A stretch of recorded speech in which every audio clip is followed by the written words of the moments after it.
Après la rupture diplomatique avec l'Occident, le Mali est sur la liste noire des pays sanctionnés par les États-Unis.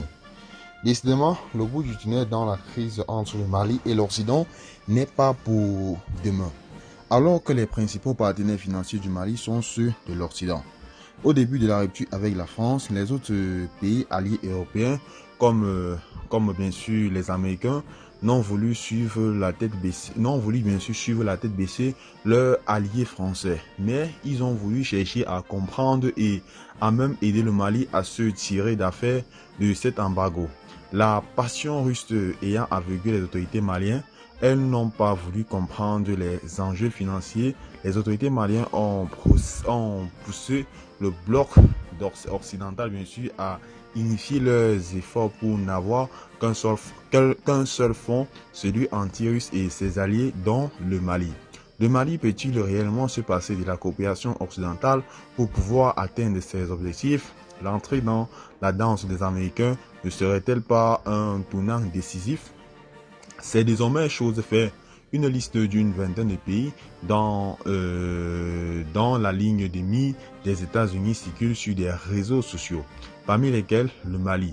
Les Américains reprochent bien sûr à ces pays leur obtention au moment du vote de la résolution condamnant l'évasion russe de l'Ukraine et surtout le fait pour certains de ces pays de collaborer avec une société privée russe aux activités sulfureuses.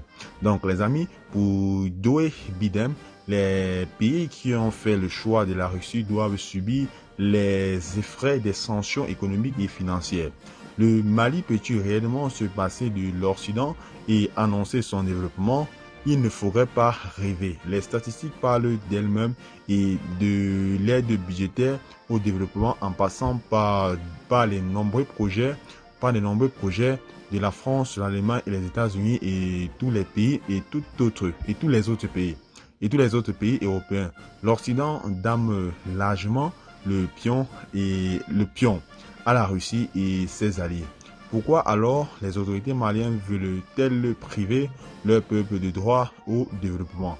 Autant nous avons dénoncé l'embargo de la CEDEAO qui aurait dû être évité, autant nous dénonçons cette attitude belliqueuse de nos autorités dont les actions au-delà du populisme n'ont aucun effet bénéfique sur le peuple malien qui souffre énormément de la situation. Ne nous voilons pas la face. Les sanctions américaines, face aux sanctions américaines. Donc les amis qui ont désormais inévitablement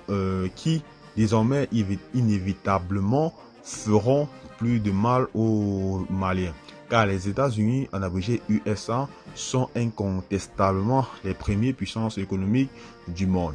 Ceux qui rêvent les yeux ouverts en fondant de l'espoir sur les Russes, ils vont vite déchanter car la Russie a le même PIB que l'Espagne.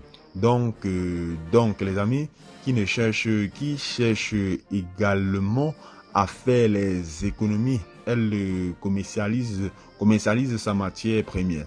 C'est seulement sur le plan militaire que la coopération pourrait être fructueuse car son armement est bon marché.